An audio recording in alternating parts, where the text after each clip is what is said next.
Charleston's fall stunned the colonies. Britain captured a city, an army, and new momentum, shifting the revolution's fiercest fighting to the south. Welcome to Oliver's History Project, where you'll learn the exciting true history in the novel, The Unlikely Life of Oliver Atkinson.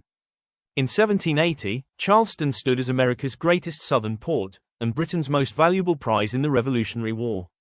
British commander Henry Clinton launched a massive land and sea assault, determined to reclaim the South for the crown.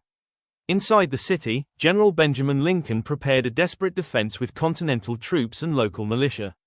British forces tightened the noose, trenches dug, cannons positioned, escape routes cut off by land and sea. Bombardment rained down, food ran low, civilians suffered as Charleston slowly suffocated under siege. On May 12, 1780, Lincoln surrendered, over 5,000 American troops captured in the worst defeat of the Revolution. Britain gained control of the South, believing loyalists would rally and the rebellion would collapse. Instead, Charleston's fall ignited brutal resistance, leading to guerrilla war, Southern victories, and the road to independence.